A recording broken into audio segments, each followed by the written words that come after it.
तो बेटा जी आज की क्लास का जो कॉन्सेप्ट है वो किस पे बेस्ड है, बोलो, कॉम्बिनेशन। और सर ये कॉम्बिनेशन क्या होता है? कॉम्बिनेशन का मतलब है क्या, सिंपल लैंग्वेज में बोला जाए तो क्या बोलो, सिलेक्शन। अब परमुटेशन और कॉम्बिनेशन में बस इतना अंतर है, परमुटेशन एक्चुअल में selection as well as arrangement होती है।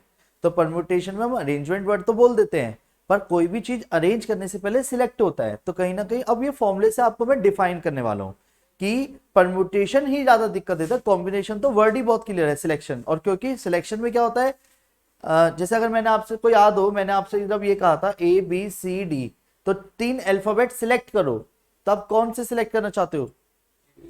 अगर किसी ने ए बी सी सिलेक्ट कर लिया तो यहाँ पे मौजूद कोई भी सिंगल बच्चा अब ये नहीं कहेगा बी ए सी सिलेक्ट कर लो मेरी तरफ से, क्योंकि वो ए बी सी के रूप में सिलेक्ट हो चुके। अब वो घुमा के सिलेक्ट नहीं कर सकता, अब वो ए बी डी बोल सकता है, बी सी डी बोल सकता है, और क्या बोल सकता है, बी सी डी हो गया था, ए सी डी बोल सकता है। यानी क्वेश्चन के अकॉर्डिंग वो अलग अलग अल्फाबेट्स तो बोलेगा, पर अब वो रिपीट नहीं कर पाएगा, 4 ही वेज होंगे। सर ऐसे कैसे? 1 मिनट। तो बेटर होगा कि इसको हम एक फॉर्मूले के जरिए देखें कॉन्सेप्चुअली। रेडी बोलो हाँ। देखिए तो मेरे प्यारे बच्चों, क्या सबसे पहले बात आती है कॉम्बिनेशन में, एक कॉन्सेप्ट है जो फॉर्मूला हमारा यूज होगा, फॉर्मूले से ही मैं इसकी डेफिनेशन को डिफाइन करना चाहूंगा। NCR is equal to n factorial, n minus r factorial और r फैक्टोरियल। क्या बोला मैंने? NCR n minus r factorial और r फैक्टोरियल। क्लियर है बोलो हाँ। नहीं आया समझ? नहीं आया ना, अभी आएगा, पर पहले फॉर्मूले की बात कर लेता हूं। 1 मिनट। तो NCR का फॉर्मूला क्या है बोलो? n factorial, n minus r factorial, r factorial, n और साथ में r फैक्टोरियल और आया। हमेशा एक चीज का ध्यान रखना, n की जो वैल्यू है, हमेशा r की जो वैल्यू है, r यानी सिलेक्शन करने वाली थिंग्स एट अ टाइम, तो वो हमेशा 0 या 0 से बड़ी होगी और n या n से कम होगी। सर इसका क्या मतलब है? भाई अगर आपके पास टोटल 10 चीजें हैं तो आप क्या 10 से ज्यादा चीजें सिलेक्ट कर लोगे? नहीं भैया आप 10 चॉकलेट रख के दिखाओ, मैं 12 चॉकलेट खा के दिखाऊंगी। What the hell is this? ये तो कोई सेंस नहीं बना। अगर मैं आपके सामने 10 चॉकलेट रखूं, मैं -3 चॉकलेट खा के दिखा दूंगी यार, फिर वही बेवकूफी दिखा दो। यानी 10 चॉकलेट अगर सामने, तो आप कितनी खा सकते हो मैक्सिमम? मिनिमम 0। जरूरी है एक खाओ? 0 भी नहीं खा रहे, नहीं है मन मेरा, ठीक है। तो हो सकता है कि, पर ये यानी आर क्या है, एट अ टाइम कोई चीज सिलेक्शन करने वाली चीज को डिनोट कर रहे हैं, पर टोटल थिंग्स में से।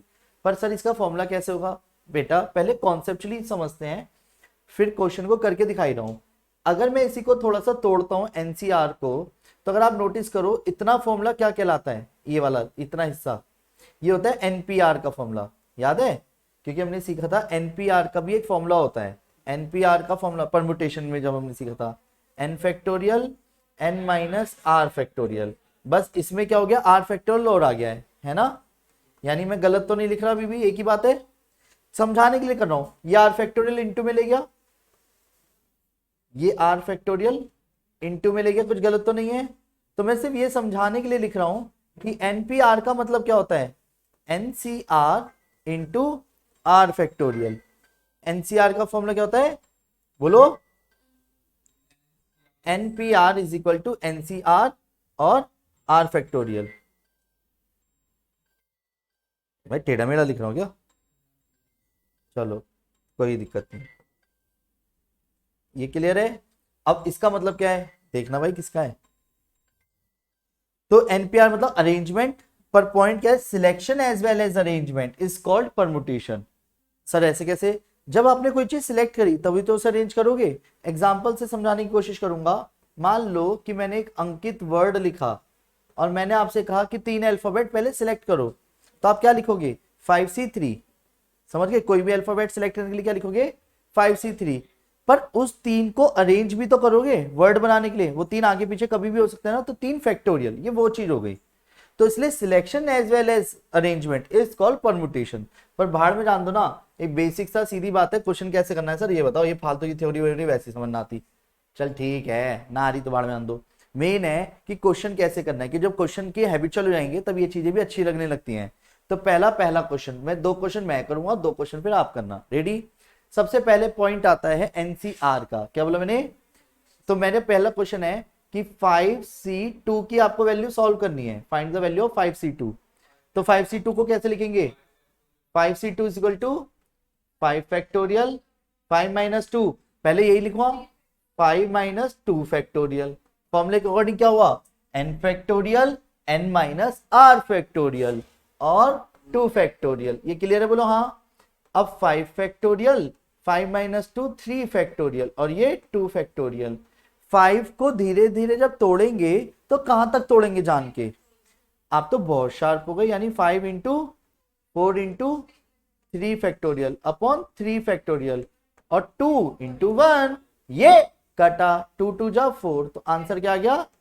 10 वेज हो गए। यानी 5 में से अगर आप 2 चीजें सिलेक्ट करते हो तो 10 तरीके हो गए। नहीं आया समझ? दूसरा क्वेश्चन देखो, ठीक है?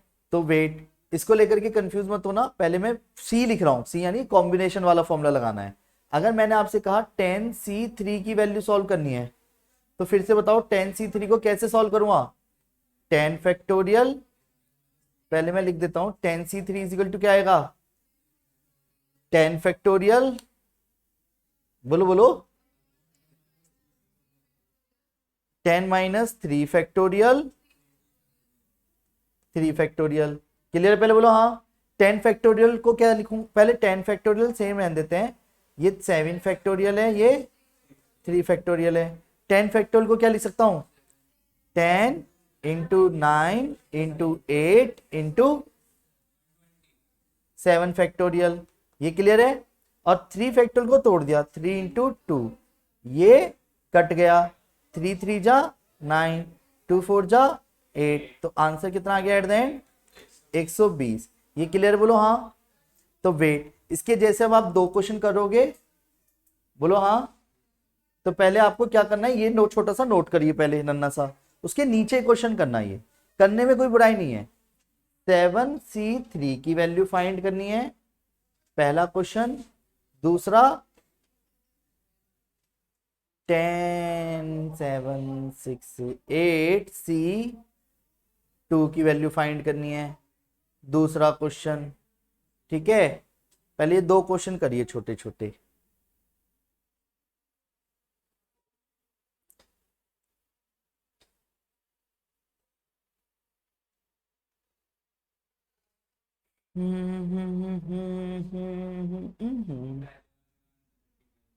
वाओ, आप तो बहुत शार्प हो।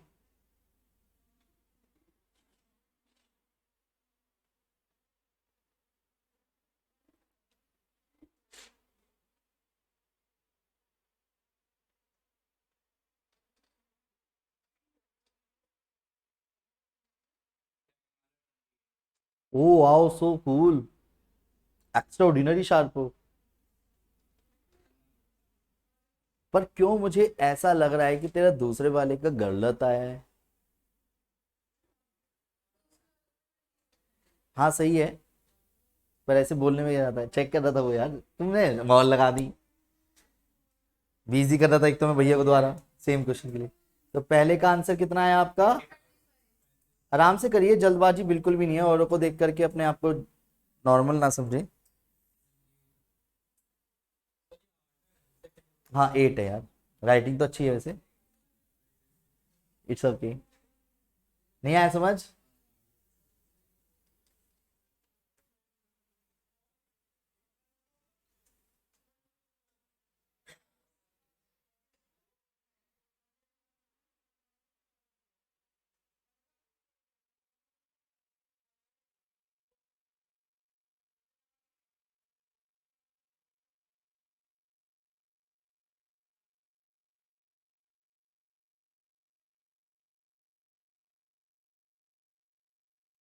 टाइम पास कर रहा हूँ दीदी। क्वेश्चन हो गए? एग्जाम्पल तो लग रहा है, कॉन्सेप्ट कॉन्सेप्ट की तरह तो दिखे। नहीं आया समझ? आया समझ? एग्जाम्पल क्लियर है? पर वेट, क्या तुम्हें पता है कि बड़े बड़े क्वेश्चंस को छोटा किया जा सकता है? अरे अच्छा सर, कैसे बताऊं? प्रॉपर्टीज का यूज करके। किसका यूज करके? प्रॉपर्टीज का यूज करके। ओ ज्यादा गोरा हो गया, कोई नहीं, डन। तो कैसे? प्रॉपर्टीज। प्रॉपर्टीज क्या काम करती हैं? बड़े बड़े क्वेश्चंस को छोटा कर देती हैं। क्या करती हैं? बड़े बड़े क्वेश्चंस को छोटा कर देती हैं। प्रॉपर्टीज क्या काम करती हैं? सर ऐसे कैसे छोटा कर देती हैं? तो पहले तो एक छोटी सी बात कि जो जीरो फैक्टोरियल होता है, जीरो फैक्टोरियल पता है? जीरो फैक्टोरियल की वैल्यू 1 होती है, पहले तो ये ध्यान रखना। जीरो फैक्टोरियल की वैल्यू 1, जीरो कभी बनना नहीं चाहिए, बन जाए तो आपको उसकी वैल्यू 1 ट्रीट करनी है। क्लियर? फैक्टोरियल के साथ है वो। पर सर ये क्या बात बोली? अभी वेट करो, प्रॉपर्टीज की बात हो रही है, तो प्रॉपर्टीज तो धुआं उठाएंगे अभी क्वेश्चन में भाई, छोटा हो, ठीक है। तो प्रॉपर्टीज ऑफ कॉम्बिनेशन, क्या बोला? प्रॉपर्टीज क्या? Of combination.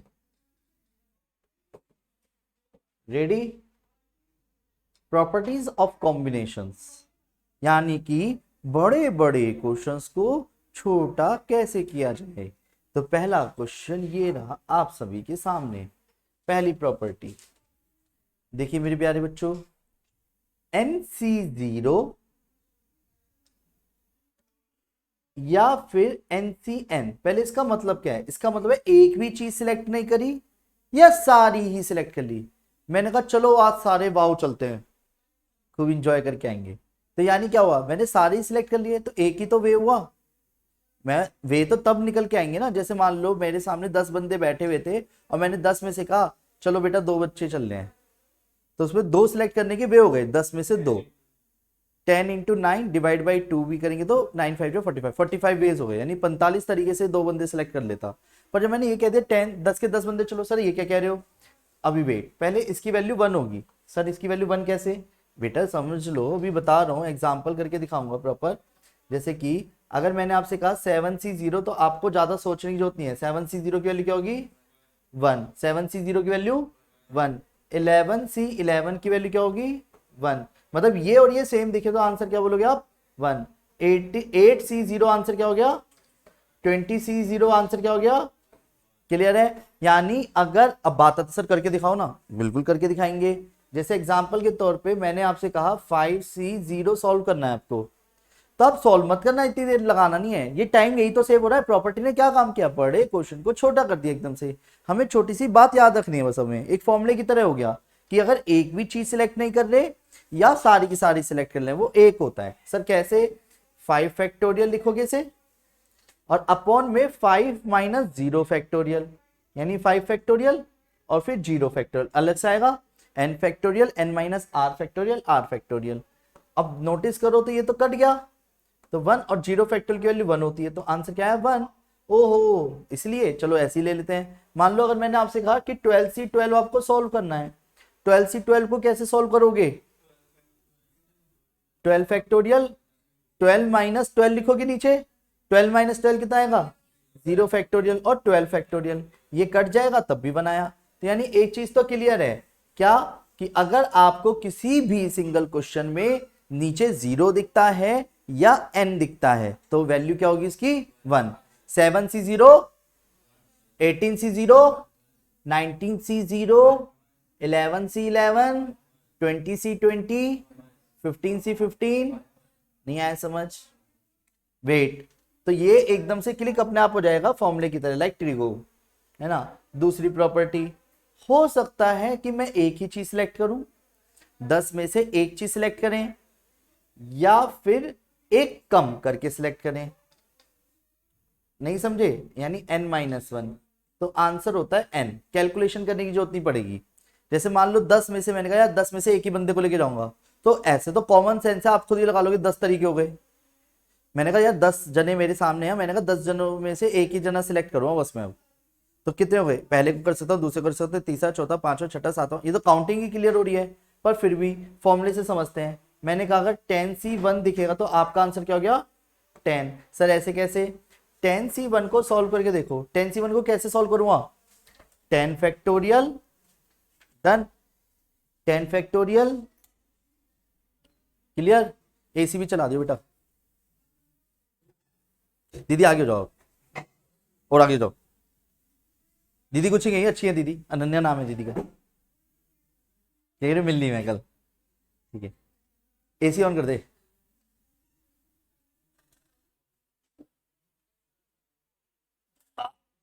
वाह,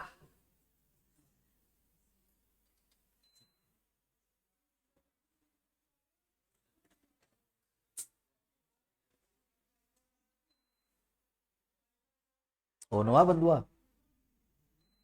अब ऑन हो गया। डन। नहीं आया समझ?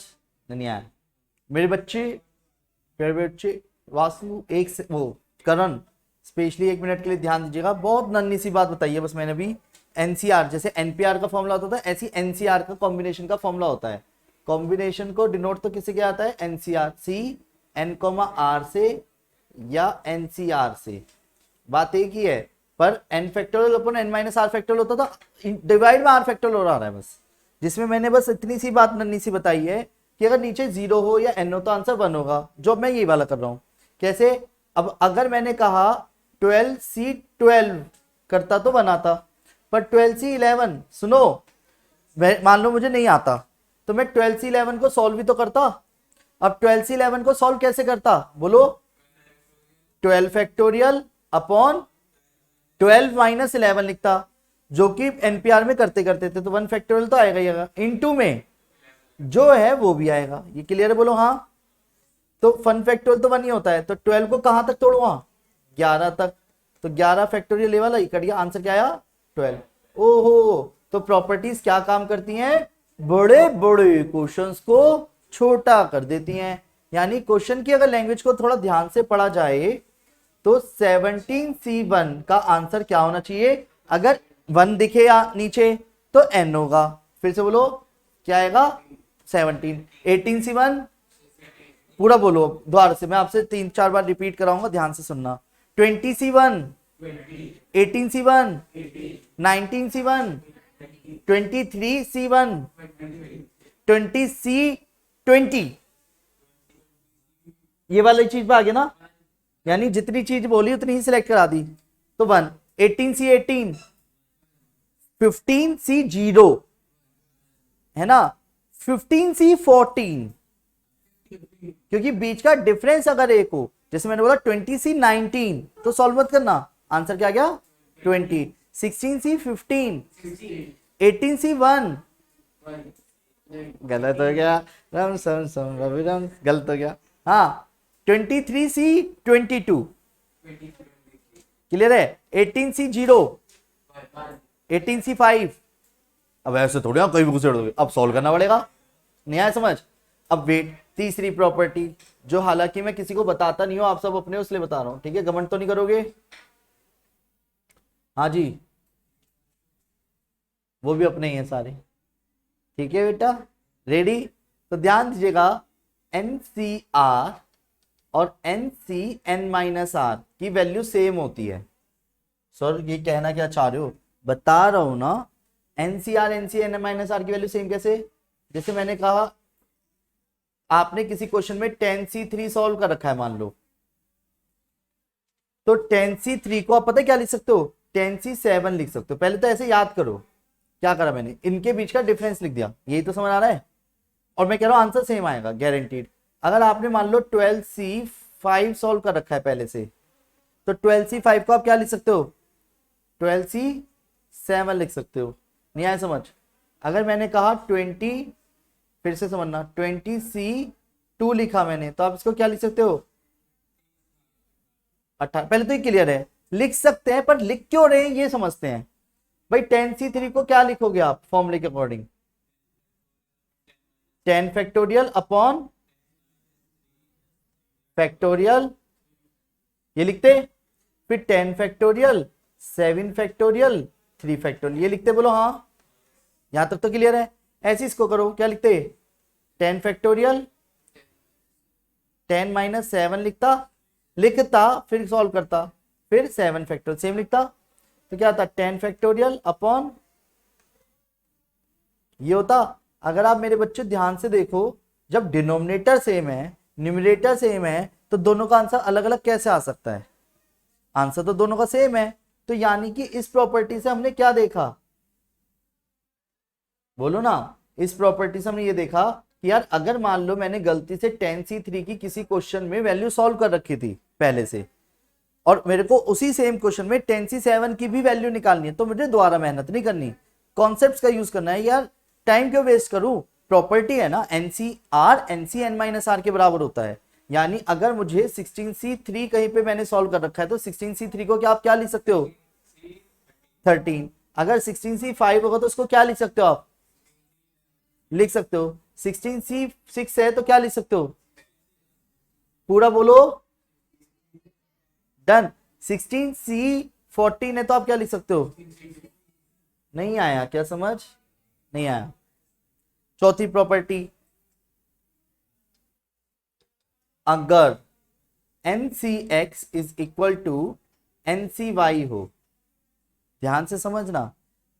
मान लेते हैं किसी छोटे से बच्चे को बाहर से पकड़ के लाया और मैंने कहा बेटा ये दोनों कब बराबर होंगे, ये दोनों कब बराबर होंगे, सीधी बात है, कब बराबर होंगे, जब x और y, तो पहला रिलेशन तो ये आ गया, और साथ में इससे एक और रिलेशन निकल के आएगा n बराबर x प्लस वाई। पहले तो इस पे क्वेश्चन करूंगा तो ज्यादा अच्छा समझ आएगा आपको। क्या बोला मैंने, n is equal to X plus Y. सर क्वेश्चन करो तभी समझ आएगा। चलो एक काम करते हैं,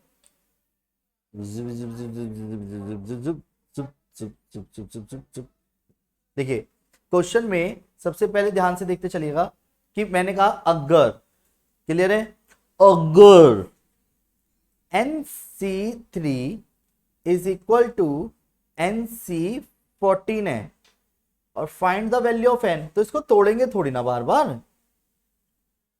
क्वेश्चन में find the value of n के लिए अब 3 को 14 के बराबर तो रखूंगा नहीं, समझदारी भी नहीं है, n के बराबर हो गया 3 14, नहीं ये सही नहीं लग रहा, तो n की वैल्यू निकालनी है। तो प्रॉपर्टी ने क्या काम करा, फॉर्मूला याद कर लेंगे और इसे प्रूव कर रहा हूं अभी मैं। तो n बराबर क्या हो रहेगा 3 प्लस 14, यानी आंसर क्या आ गया 17। नहीं आया समझ, अब पहले एक बार प्रूविंग करता हूं तो ज्यादा बेस्ट रहेगा। रेडी, प्रूविंग में मिटो दूंगा, कोई दिक्कत तो नहीं किसी को। देखिए अगर मैं आपसे कहता हूं क्या NCR था, NCX था, चलो NCY के बराबर है, मैं ये तो कह रहा हूं अगर NCX NCY के बराबर है तो मैं ये कह रहा हूं कि x बराबर y होता। एक मिनट, NCX को तीसरी वाली प्रॉपर्टी से आप क्या लिख सकते हो, इसी को चेंज करके आप क्या लिख सकते हो, ये किसी और के भी बराबर है, किस क्या लिख सकते हो NCX को, NC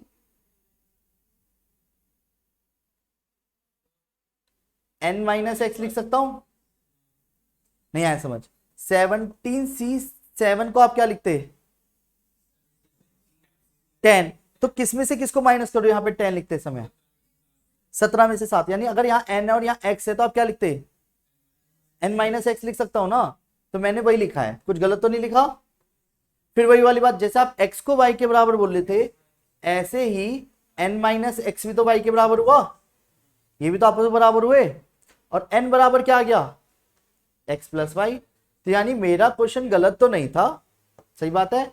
अगर मेरे से क्वेश्चन में वो ये कहता कि NC5 is equal to NC12 है और आपसे फाइंड द वैल्यू ऑफ बोलता, find the value of NC16 बोलता, तो मैं आराम से सॉल्व कर सकता हूं, पर उसके लिए मुझे पूरे पूरे फॉर्मूले नहीं तोड़ने हैं, छोटी सी रटाफिकेशन टच है।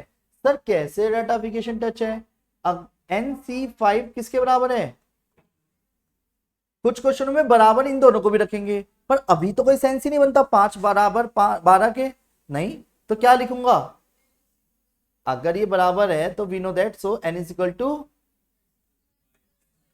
तो यानी n की वैल्यू क्या गई, पर मुझे क्या n बताना था क्वेश्चन में, नहीं मुझे बताना था क्वेश्चन की लैंग्वेज के अकॉर्डिंग NC16, तो 17C16, तो आंसर 17 डायरेक्ट कैसे बताया आपने बेटा, आप तो बहुत शार्प हो गए। अगर यहाँ पे 0 होता तो आंसर, अगर यहाँ पे 17 होता तो आंसर, अगर यहाँ पे 1 होता तो आंसर, 17C1 होता तो 17, और 16 है तो बीच का डिफरेंस भी एक है तो भी एन ए लिखते हैं। नहीं आया समझ? ये वाली प्रॉपर्टी का यूज कर लिया कि अगर नीचे एक कम दिखे या फिर नीचे खुद एक दिखे तो, या फिर उनके बीच का डिफरेंस एक हो, तो हम क्या लिखेंगे? एन लिखेंगे। ये याद हो रहे हैं? बोलो हाँ। ओके, एक प्रॉपर्टी है बड़ी मेन है, JEE IIT after 12th entrance का कितने बड़े से बड़ा एग्जाम क्यों ना हो, जिस प्रॉपर्टी को इस वक्त मैं आप सबके सामने प्रस्तुत करने जा रहा हूं, 99% चांसेस होते हैं इसी पे बेस्ड क्वेश्चन आने के, इसी पे बेस्ड क्वेश्चन आने के, क्योंकि ये इकलौती ऐसी प्रॉपर्टी है जो बाय नेम अपने नाम से जानी जाती है। इसका तो नाम भी यही है, पास्कल्स लॉ, जो मैं अब लिखूंगा। क्या बोला मैंने? Pascal's law. और वेट, रास्कल नहीं, पास्कल्स लॉ। ओके, पांचवी प्रॉपर्टी रेडी। पांचवी प्रॉपर्टी कहती है अगर एनसीआर प्लस एनसीआर बुक में -1 के साथ सिखाई गई है, हमें क्या करना? हम +1 के साथ सीखेंगे क्योंकि हमारे को कॉन्सेप्चुअली समझना है जो लंबे समय तक याद रहे। दोनों के अगर ऊपर के n सेम है और r प्लस में कौन बड़ा है? एक बड़ा होना चाहिए बस वो। तो उसकी शर्त यह है कि n+1 यानी ऊपर वाले में तो n जो था उसमें एक बढ़ा देना, यानी दो कॉम्बिनेशन को मर्ज किया जा सकता है, आंसर सेम आएगा।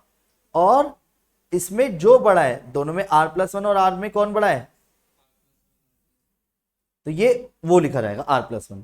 सर ऐसे कैसे? बेटर होगा कि इसके ऊपर पहले मैं इसका एग्जांपल एक छोटा सा पड़ोस में लिख दूं जैसे सभी को लिखा गया है, उसके बाद क्वेश्चन करूंगा तो ज्यादा बेस्ट रहेगा। सही बात है? तो देखिए मैंने कहा आपको 12C3 plus 12C4 plus 13C5 आपको सॉल्व करना है। तो एक बच्चे को मैंने क्वेश्चन देता, अगर मान लो आज आते ही मैं आपको ये वाला 3 क्वेश्चन देता तो आपके लिए वो 3 क्वेश्चन ही है एक्चुअल में। सोचो तो भाई 12C3 सॉल्व करते, फिर 12C4 सॉल्व करते, फिर 12C5 सॉल्व करते, फिर तीनों के आंसर को जोड़ते। पर भैया जिसको प्रॉपर्टी पता है वही तो शॉर्टकट मारेगा। इन दोनों को आप क्या लिख सकते हो? यानी 13 है ना, 13C4 नीचे जो बड़ा है वो लिखा जा रहा है, प्लस 13C5 पहले के लिए सेम उतार दिया। अब 13C4 13C5 में क्या लिखा जा सकता है? 14C5। अब एक बच्चा तो अलग से, उसको अगर प्रॉपर्टी बताती तो वो 14C5 सॉल्व करेगा और एक करेगा ये तीनों, तो जोड़ने के बाद और 14C5 का आंसर सेम आएगा। यानी इसने करा क्या? एक बड़े क्वेश्चन को छोटे क्वेश्चन में तब्दील करा है। सर ऐसे कैसे कर दिया? अरे मेरे बच्चे ध्यान से देखिएगा, अब एक और क्वेश्चन करते हैं पास्कल लॉ पे बेस्ड, ठीक है? तो ज्यादा बेस्ट रहेगा। मान लो आपसे तो इसने कहा कि कन्वर्ट करो एक सिंपलेस्ट फॉर्म में या फाइंड द वैल्यू ऑफ, तो मैंने आपसे कहा 10C3 प्लस 10C4 प्लस 10 ना करके मैंने कहा दे दिया 11C5 plus 12C6 plus 13C7 ऐसे दे दिया। तो इसे छोटा क्वेश्चन कन्वर्ट कर सकते हैं हम कैसे? लाइक ऐसे, भाई आप इन दोनों को मर्ज करो पहले, तो इन दोनों को मर्ज करके क्या आएगा? आप तो बहुत शार्प हो गए। प्लस 11C5 प्लस बाकी सब सेम ना भाई इनके, क्योंकि n सेम ही नहीं है वरना मैं तो इनको भी मर्ज कर देता। जिनके n सेम होते हैं वो मर्ज होते हैं, तो n इनके सेम है तो क्या हो रहेगा? अरे आप तो बहुत एक्स्ट्राऑर्डिनरी शार्प हो। तो मैं अभी क्वेश्चन दूंगा आप करना, ठीक है? तब मजा आएगा। ठीक है, तो क्या है? 12C5 12C6 और 13C7 समझ आ रहा है? तो ये क्या रहेगा दोनों मर्ज करके? तो आंसर क्या आया? नहीं आया क्या समझ? नहीं आया? आया नहीं आया? चलो, तो अब आप 2 क्वेश्चन करना चाह रहे हो मुझे पता है। चलो ऐसी बात है तो 3 कर लेना, चलो ऐसी बात है तो 4 कर लो।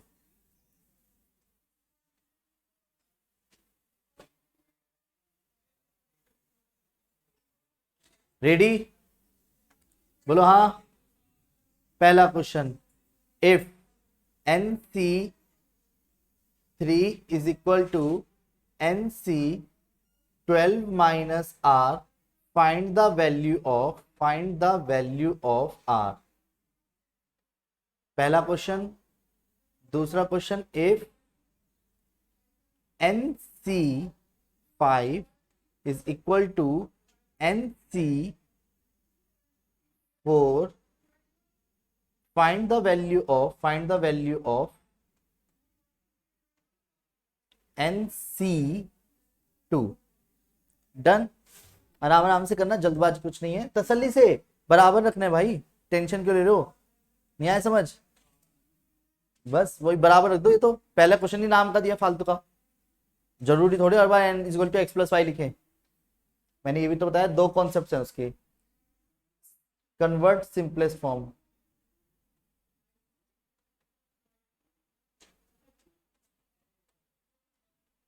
या चलो शो दैट कर देता हूं।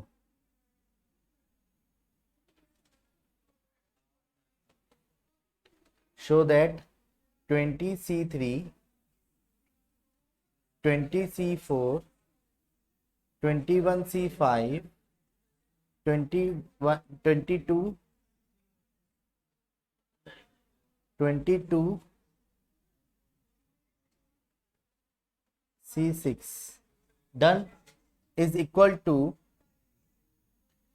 23C 17। ये शो करना है। या बहुत ही सिंपल था। 3 is equal to 12 minus R, so simple. बराबर रखना था बस, जो कि मैं हर किसी को नहीं बताता।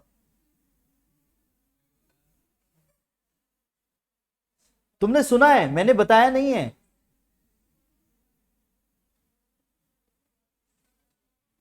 मतलब कुछ भी। वाओ, भाई वैल्यू बतानी है। इतना भी शार्प माइंडेड ना हो, कोल्ड क्वेश्चन कर ले। क्या आंसर आया? करते रहो। अबे अभी छोटे क्वेश्चन दे रहा हूं, अभी रुक जा, वेट कर, चिल कर, अभी मजा आएगा। मतलब क्वेश्चन में बच्चे पैदा भी ना हुए अभी तो सही से, तो लेवल धीरे धीरे आई होगा।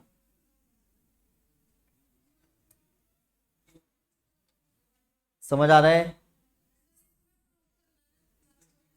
हाँ, शो दैट। ये सारी पिक्स मैं आपको शेयर कर दूंगा अभी ग्रुप में।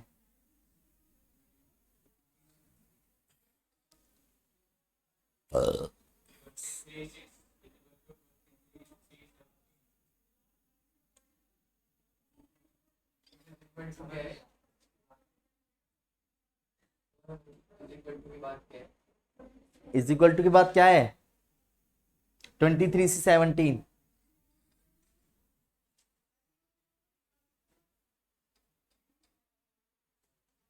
आ गया?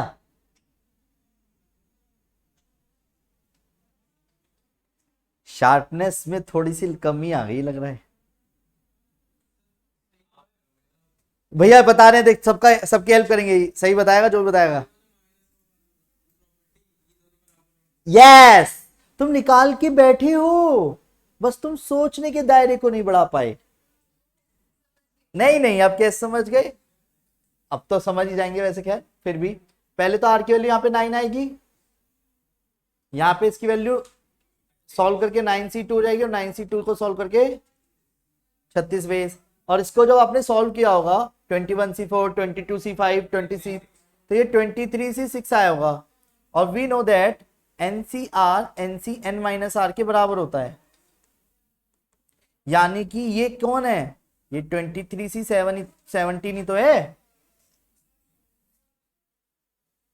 नहीं आया समझ? ये और ये एक ही तो चीज होते हैं। अब तुमको ये मैंने चीटिंग करा, मैंने चीटिंग नहीं करा है, मैंने इसके बाद एक और प्रॉपर्टी का यूज किया है, ये वाली। नहीं आ रही क्या समझ? NCR NCN माइनस R के बराबर होता है। डन है? आगे बढ़ जाऊं? आगे बढ़ जाऊं? ओके मेरे प्यारे बच्चों, जिस कॉन्सेप्ट को मैं आज आप सबके सामने सिखाने जा रहा हूं उसको बताने के बाद परमुटेशन कॉम्बिनेशन का कॉन्सेप्ट कंप्लीट हो जाता है कॉन्सेप्चुअली। वो सर्कुलर परमुटेशन आईएससी वालों के पॉइंट से बस एक नन्ही सी बात बतानी है, ठीक है। बाकी बुक के क्वेश्चंस आप आराम से कर सकते हो, ठीक है। अगर आपके डाउट्स आते हैं तो आपको बस क्या करना है, उस क्वेश्चन की पिक क्लिक करके ग्रुप में शेयर कर देनी है, क्योंकि अब हम जो मिलेंगे वो सीधा नेक्स्ट वेडनेसडे मिलेंगे, ठीक है ना, सीधा नेक्स्ट वेडनेसडे। इस बीच में अगर किसी का कोई कॉन्सेप्ट डिस्टर्ब हुआ है वो उसे संभालेगा, बाकी देखी जाएगी। डन। तो रेडी सभी मेरे प्यारे बच्चों, ध्यान से देखिएगा। रेडी नहीं तो मैं 2 क्वेश्चन करूंगा, फिर 2 क्वेश्चन आप, चलो एक ही करूंगा मैं, एक ही के अंदर 5 क्वेश्चन करूंगा, उसके जैसा एक क्वेश्चन आप करना और पूरा सॉल्व करना सपोज। पर उसको समझाने से पहले कि सर ये कॉम्बिनेशन का मतलब क्या था। अगर आपको ध्यान हो, मैंने आपके सामने लास्ट क्लास एक सर्कल, मैंने सर्कल ना करके मैंने उसमें भी एक चीज ऐसे करी थी क्या, कि ऐसे करके 5 पॉइंट्स लगाए थे, याद है, 1 2 3 4 5, और मैंने उन 5 पॉइंट से क्या बनाया था, ट्रायंगल्स। तो मैंने ये कहा था आप सबसे कि बताओ बेटा इन पॉइंट से बनने वाले कितने ट्रायंगल्स हैं, याद आ रहा है? हैं? फिर भी मैंने एक बार में सेकंडों में आपको बता दिया था कैसे कितने ट्रायंगल्स बनेंगे, 10 बताए थे। अब ऐसे कैसे बता देते, क्योंकि टोटल पॉइंट्स कितने हैं, पॉइंट्स कितने थे मेरे पास, और एक ट्रायंगल को बनाने के लिए कितने पॉइंट्स की जरूरत होती है, 3। तो क्या करेंगे, 5 फैक्टोरियल 5 माइनस 3 2 फैक्टोरियल 3 फैक्टोरियल। अब ये जादू है, तो 5 into 4 into 3 factorial upon 3 factorial. तो ये मंत्र अब आज मैं आपको सिखाने जा रहा हूं, समझ गए मंत्र क्या छोड़ा गया था, ओहो यू था मंत्र द्वारा से। अगर अब मैं अब आपको 1 2 3 4 नॉन कॉलिनियर 7 पॉइंट भी देता हूं, तो अब उन 7 पॉइंट से मैक्सिमम कितने नंबर ऑफ ट्रायंगल्स बन सकता है बता दोगे, तो क्या लिखोगे आंसर आप, 7C3। तो 7 फैक्टोरियल 7 माइनस 3 4 फैक्टोरियल और 3 factorial. 7 into 6 into 5 into 4 into 4 तक रोक के दिया हाथों को, क्योंकि 4 तो पूरा कट जाएगा, और 3 को क्या लिख दूंगा, 3 इंटू 2 इंटू 1, ये 6 पूरा कट गया, ये कट गया, 6 या क्लियर है। तो जब हमारे को 7 पॉइंट्स अवेलेबल थे, अब पॉइंट क्या आता है कि जरूरी है क्या ऐसे देगा, मैंने कब बोला ऐसे देगा, क्वेश्चन को समझते हैं क्या। एक सर्कल दिख रहा है आपको ये वाला, ओ इस सर्कल में मैंने कुछ पॉइंट्स मार्क करे, पॉइंट्स कैसे, लाइक 1 2 3 4 5 6 7 8 9 पॉइंट्स है सपोज। तो कोड पता है किसे बोलते हैं, एक होता है डायमीटर, एक होता है कोड, कोड या कोड किसे बोलते हैं, एक सर्कल के किसी भी 2 पॉइंट्स को मिला दूं मैं, वो क्या कहलाएगा। मेरे क्वेश्चन को ध्यान से सुनो, आपके पास कितने पॉइंट्स अवेलेबल हैं, 9 नॉन कॉलिनियर पॉइंट्स अवेलेबल हैं, 9 नॉन कॉलिनियर पॉइंट अवेलेबल हैं, और मैंने कहा मैक्सिमम कितने नंबर ऑफ कोड्स बन जाएंगे। अब मैं क्या बना के देखूं ऐसे, 1 2 3 4 5 6 7 8 9 10 11 12 13 14 ऐसे करने बैठूंगा मैं, फिर इसकी बारी फिर उसकी बारी, और हो लिया काम इतनी देर में। तो कितना आएगा टोटल नंबर ऑफ वेज, एक कोड को बनाने के लिए कितने पॉइंट्स की जरूरत है आपको, बोलो, एक कोड को बनाने के लिए कितने पॉइंट्स की जरूरत थी, तो 9 में से 2। तो आंसर कैसे लिखेंगे, 9 फैक्टोरियल अपॉन 7 फैक्टोरियल 2 फैक्टोरियल। तो इतना तो आपने सॉल्व कर ही लिया था अभी, 36 बनेगी, गारंटी ले रहा हूं, बना के दिखाऊं, तो अब क्लियर है ना। डन। नेक्स्ट, इसके अलावा अगर बात करी जाए, ये भी क्लियर हो गया कॉन्सेप्ट, पर तुम्हें क्या लगता है कि अगर आपको याद हो, जैसे यहाँ पे उस दिन 6 या 7 जने अप्रोक्स बैठे हुए थे, और मैंने कहा 7 पर्सन्स मेरे सामने अवेलेबल हैं, और सभी आपस में आए मिले, ठीक है, और उन्होंने कहा भाई कैसा है, और भाई सब बढ़िया, हाथ उसने बढ़ाया एक, और एक इसने बढ़ाया हाथ, ठीक है, कह रहा और भाई सब बढ़िया, हाथ मिलाया, ठीक है, अबे लहर क्यों रहा है, हैंडशेक कर रहे हैं, तो 2% जब आपस में हैंडशेक करेंगे और भाई सब बढ़िया, तो ऐसे कितने तरीके से, ऐसे 7 बंदे बंदियां हैं, 7 पर्सन अगर आपस में हैंडशेक करें तो 7 पर्सन हैंडशेक करने में कितने टोटल नंबर ऑफ वेज होंगे, तो हैंडशेक करने में कितने बंदों की जरूरत है, तो अरे यही तो गलती करते हो, 7C2 भाई, 7 फैक्टोरियल, 2 फैक्टोरियल और 5 फैक्टोरियल, नहीं आया समझ, 21 क्लियर, तो यानी 21 तरीके से हाथ मिला सकते हैं, काउंट कराऊं, छोड़ो नेक्स्ट, अगले पे आते हैं। सर यहां तक तो क्लियर है, और क्या बताना चाह रहे हो मेरे बच्चों, सपोज ये एक बैग है, डन, उस झोले के अंदर कुछ अलग अलग वेराइटीज ऑफ बॉल्स हैं, अब तो आपको इसको बैग ही बोलना पड़ेगा, जब बैग लिख दो तो, अब पॉइंट आता है इस बैग के अंदर कुछ अलग अलग वेराइटीज ऑफ बॉल्स हैं, यानी कि जैसे कि 4 तो रेड बॉल्स हैं, ठीक है, 6 वाइट बॉल्स हैं। क्वेश्चन में मैंने ये बोला 3 बॉल्स आर ड्रॉन, ड्रॉन मतलब यानी सिलेक्ट की गई है, यानी क्या हो गया, कॉम्बिनेशन लगेगा। क्वेश्चन इतना ही अभी कि अगर एक बैग के अंदर 4 तो रेड कलर की बॉल्स हैं, 6 व्हाइट कलर की बॉल्स हैं, तो टोटल नंबर ऑफ बॉल्स में से आपको 3 बॉल निकालनी है, तो कितने तरीके से आप 3 बॉल निकाल सकते हो आपके, तो 5 मिनट वेट कराओ, ठीक है, तो कितने, 10C3, ये क्लियर है, 10C3, क्योंकि कोई बाउंडेशन कोई रेस्ट्रिक्शन नहीं दी, तो 10 में से कोई सी भी 3 निकालो, 10C3, पर रेस्ट्रिक्शन क्या दी मैंने, पहला क्वेश्चन ये रहा आप सभी के सामने, रेडी बोलो हाँ, हालांकि ऐसे क्वेश्चंस में किसी को बताता नहीं हूं, ठीक है, आप सब अपने उसलिए बता रहा हूं, घमंड तो नहीं करोगे, टोटल नंबर ऑफ वेज बताने हैं, पर मैंने कहा नो बॉल या ऑल बॉल्स आर रेड, सबसे पहले all balls are red, question clear है, मतलब आपको 3 बॉल निकालनी है, टोटल बैग में आपको बॉल्स पता है, पर मैंने पहले से ये मेंशन कर दिया कि तीनों की तीनों बॉल जो होनी चाहिए वो रेड होनी चाहिए, तो जब आप बैग में हाथ डालोगे तो कौन सी बॉल में से निकालोगे, तीनों की तीनों रेड में से, तो रेड के टोटल नंबर वेज कितने होंगे, पहले रेड कितनी है, तो आप जान के रेड में से तो रेड निकालोगे, और कितनी, तो बाय डिफॉल्ट 6 में से एक भी नहीं निकालोगे। सर इसे क्यों लिख रहे हो, ये समझाने के लिए कि टोटल 10 में से मैं 3 निकाल रहा हूं, सिर्फ 10 में से 3 निकालो, ये समझाने के लिए लिखना पड़ रहा है मुझे, है ये बनी, और 1 से किसी भी चीज की मल्टीप्लाई करने पे फर्क नहीं पड़ता, पर कॉन्सेप्चुअली ये पता होना चाहिए कि मैं 10 में से 3 निकाल रहा हूं, कंडीशन लग गई, उसकी कंडीशन की वजह से 4 रेड में से रेड निकाली और व्हाइट में से एक भी नहीं निकाली, तो पॉइंट क्या आ गया। और सुनो प्रॉपर्टीज ने क्या हेल्प करी थी कि मैं क्या इनकी मल्टीप्लाई करूं, इतनी देर में मैं आंसर बता दूं, 4C3 क्या आएगा और 6C0, आंसर 4 आ गया, तो कैलकुलेशन भी बच गई हमारी, ये हमने प्रॉपर्टी सीखी, समझ गए।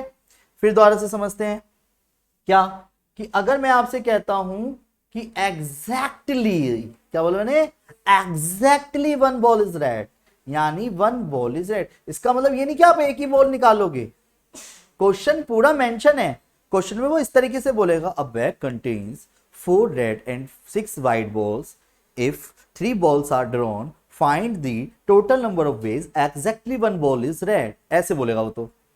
अब इस पूरी लाइन को अगर आप ध्यान से समझो तो पहले उसने पूरे बैग की पिक्चर बताई, उस बैग के अंदर कितनी अलग अलग वैरायटीज ऑफ बॉल है वो बताई, फिर उस पूरे बैग में से कितनी बॉल आपको निकालनी है ये बताया, उसके बाद उसमें भी कितनी बॉल क्या होनी चाहिए ये बताया है। अगर आप खुद सोचो, जो 3 बॉल निकालनी थी उसमें मैंने कहा 1 वाइड होनी चाहिए, ये कह रहा हूं मैं, 1 वाइड का मतलब 1 रेड का मतलब 1 रेड नहीं है, अगर मैं 1 रेड निकालूंगा तो मुझे बॉल कितनी निकालनी थी, तो मेरे को 3 बॉल निकालने के लिए मुझे मजबूरी क्या हो गई, इसका मतलब 2 कौन सी निकालू मैं, व्हाइट ही निकालूंगा, रेड तो निकाल नहीं सकता लैंग्वेज के अकॉर्डिंग, तो वेट, तो लिखने का तरीका क्या रहेगा, very good very very good, क्या लिखेंगे, यानी रेड में से रेड। अब दिक्कत पता क्या है, न्यूमेरिकल डिजिट रेड है हमारे लिए, कि रेड में से तो रेड निकाली और ब्लैक व्हाइट में से व्हाइट वो भी 2 निकाली, तो टोटल 10 में से 3 ही आई अभी भी, यानी हर केस में 3 बॉल तो निकलेंगी, पर वो 2 बॉल कौन सी निकली बाय डिफॉल्ट, व्हाइट। अब और 4c1 4 हो गया, और 6c2 अलग से सॉल्व कर लेना, 6 फैक्टोरियल 6 माइनस 2 4 फैक्टोरियल और 2 फैक्टोरियल, तो 6 इंटू 5 इंटू 4 फैक्टोरियल इंटू 2, टक टक टक टक टक टक टक टक, आंसर कितना गया, नहीं आया समझ, यानी 60 तरीके हो गए, नहीं आया, तुम झूठ बोल रहे हो। तीसरा देखो यार, तुम झूठ मत बोलो बस, अगर मैंने अब आपसे कहा, अब तो बहुत जल्दी बता दोगे, exactly 2 balls are red, exactly 2 balls are red, exactly 2 balls are red, अरे आप तो बहुत शार्प हो गए, क्या नहीं आया समझ। और 4c2 मुझे सॉल्व करना पड़ेगा, जो कि 6 आएगा, और 6c1 6 आएगा, नहीं आया समझ, नहीं आया, 36 वेज, नहीं आया समझ। फिर से ध्यान दीजिएगा, हो सकता है वो क्वेश्चन में आपको ये ना देकर के कहे कि नो बॉल्स आर रेड, यानी कि एक भी बॉल रेड ना हो, नहीं समझे, पर इसका मतलब ये थोड़ी बैग में से बॉल ही नहीं निकालूंगा, उसका रेड मत निकालो, तो बाय डिफॉल्ट तीनों की तीनों बॉल कौन सी निकालूंगा, यस 4c0 सिर्फ हमारे को समझाने के लिए कॉन्सेप्चुअली कंप्लीट कर रहा है कि मैंने रेड में से एक भी नहीं निकाली, पर एट द एंड 3 तो निकाली है ना, तो क्या आया 1 इंटू 63 20 होगा, सॉल्व कर लोगे। अब जो मैं क्वेश्चन कराने जा रहा हूं, आज की क्लास का लास्ट क्वेश्चन है, कॉन्सेप्चुअली मैं ये मान के चलूंगा कि आपको ये चीजें समझ आ गई हैं, फिर भी नहीं आती है तो टिपिकल क्वेश्चन होंगे, पर एनसीईआरटी की बुक तो बहुत जल्दी रहेगी, ठीक है, जिनकी पुरानी वीडियोस छूटी हुई थी वो उन्हें पहले रिकवरी मोड पे करना, इस चैप्टर को पक्का कर लेना, और यही कराया जी आपके एब्सेंस में, बस देखा रहे तो, ठीक है, वहां पे भी, ठीक है, रेडी।